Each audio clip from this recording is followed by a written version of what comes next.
नमस्कार दोस्तों, अगर आप एंजल वन ऐप को परमानेंटली डिलीट करना चाहते हो, अकाउंट को बंद करना चाहते हो, परमानेंटली क्लोज करना चाहते हो तो इस सही वीडियो पे आए हो। मैं आपको बता दूं, अगर आपके पास एंजल वन अकाउंट है या कोई भी डीमैट अकाउंट होता है तो ये आपसे फालतू का चार्ज लेता है, जो कि आप चार्ज देना नहीं चाहते अगर आप इसको यूज़ नहीं करते हैं। मेरे पास एक एपस्टॉक्स अकाउंट है, मैं यहाँ पे 1 साल से इसको रखा हूँ, मैं इसको यूज़ नहीं कर रहा हूँ। यहाँ पे -3 से अकाउंट में बैलेंस हो चुका है, जिसको मुझे पे करना होगा। इसी तरह से कुछ हिडन चार्ज होते हैं जो कि ये डीमैट अकाउंट लेते हैं आपसे। अगर आप इसको यूज़ नहीं करते हो या कोई भी फ्रेंड आपसे रेफर करके ये अकाउंट ओपन करवा देता है और ये आपका अकाउंट एक्टिव रहता है, आपके मोबाइल में से पड़ा रहता है, तो आप इसको सही तरीका ये है कि क्लोज कर दो, क्योंकि ये चार्ज लेता है कुछ से आपसे हिडन चार्ज। तो किस तरह से इसको क्लोज करना है स्टेप बाय स्टेप बताने वाला हूँ, किस तरह से सही तरीके से आप एंजल वन अकाउंट को बंद कर सकते हो। तो चलिए वीडियो को शुरू करते हैं।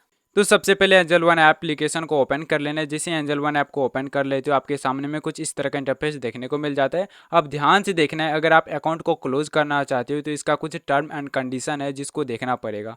तो ध्यान से देखो, सबसे पहले आपके अकाउंट में पैसे नहीं रहना चाहिए एक भी। अगर आप यहाँ पे ट्रेडिंग किए हो या कुछ भी ऐसा किए हो तो आपका अकाउंट जीरो रहना चाहिए। जैसे अकाउंट वाले सेक्शन पर हम क्लिक करते हैं तो यहाँ पे देख सकते हो मेरा बैलेंस जीरो में है। अगर यहाँ पे आपका पैसा में भी रहता है, कुछ पैसे यहाँ पे बचे रहते हैं, फिर भी आपका अकाउंट क्लोज नहीं होता है, बंद नहीं होता है। ये आपको बात ध्यान में रखना है। उसके बाद यहाँ पे आपका बैलेंस माइनस में भी नहीं रहना चाहिए। उसके बाद आपका कोई भी यहाँ पे फंड, जैसे कि आप एसआईपी स्टार्ट किए हुए हैं या कुछ भी ऐसा किए हुए हैं, वो यहाँ पे नहीं रहना चाहिए। एसआईपी आपको बंद कर लेना है। अगर आप उसको देखना चाहते हो तो यहाँ पे बीच में पोर्टफोलियो वाला सेक्शन दिख जाता है, इस पर क्लिक करना है।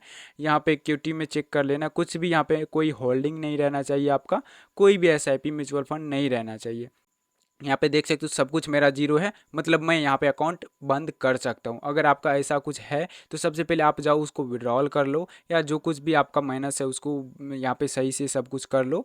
उसके बाद आप अकाउंट बंद कर सकते हो। अब क्या करना है ध्यान से देखो स्टेप बाय स्टेप। सबसे पहले आपके सामने में यहाँ पे देखने को मिल जाता है ऊपर में प्रोफाइल वाला सेक्शन, इस पर क्लिक कर देना है। जैसे आप इस पर क्लिक करोगे, अब स्टेप बाय स्टेप आपको बताने वाला हूँ किस तरह से क्लोज करना है। आपके सामने में कुछ इस तरह का इंटरफेस देखने को मिल जाता है। आपको यहाँ पे क्लाइंट आईडी यहाँ पे होता है, इसको कॉपी कर लेना है। मेरा नहीं, खुद अपना आपका क्लाइंट आईडी होगा, उसको कॉपी कर लेना है।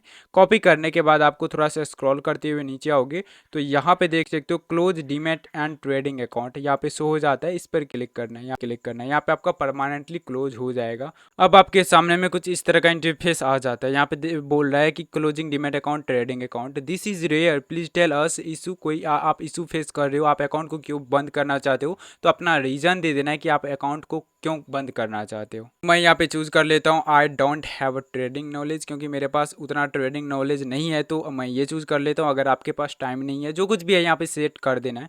उसके बाद प्रोसीड वाले सेक्शन पे क्लिक करना है। इस पर क्लिक करने के बाद आपके सामने में कुछ इस तरह का इंटरफेस देखने को मिल जाता है।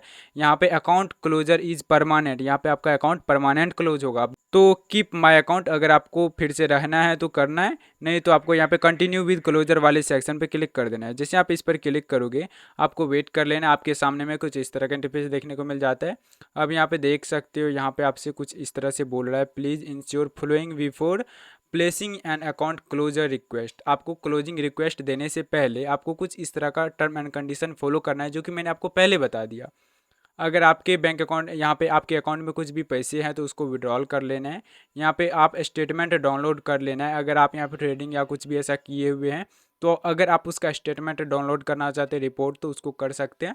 उसके बाद यहाँ पे आप समझ सकते हैं कि किस तरह से अकाउंट बंद करना है। अगर आप ये अकाउंट को बंद कर देते हैं तो नया अकाउंट आप 90 डेज़ के बाद रीओपन कर सकते हैं, मतलब आप इसी अकाउंट को रीओपन कर सकते हैं 90 डेज़ के बाद। तो ये आपको सब कुछ समझ लेना है। उसके बाद प्रोसीड वाले सेक्शन पे क्लिक करना है। आपके रजिस्टर्ड मोबाइल नंबर पे ओटीपी आता है, ओटीपी आपको यहाँ पे फिलअप कर देना है, तो मैं फिलअप कर देता हूँ। तो सही सही आपको ओटीपी फिलअप करने के बाद प्रोसीड टू ईशान वाले सेक्शन पे क्लिक करना है। इस पर क्लिक करने के बाद अब आपसे आधार वेरिफिकेशन लेगा, और आधार वेरिफिकेशन लेने के बाद जैसे ही आपका आधार वेरिफिकेशन हो जाता है, देन आपका ये रिक्वेस्ट लग जाता है। यहाँ पे आपको आधार नंबर इंटर करना है, जो भी आपके रजिस्टर्ड मोबाइल नंबर से लिंक हो, जो भी आप यहाँ पे यूज़ किए हैं अकाउंट ओपन करने में। आधार नंबर हम इंटर कर दिए हैं, सही सही आपको भी अपना कर लेना है। I have read I accept term and condition, ये इसमें चिन्ह लगा देना है।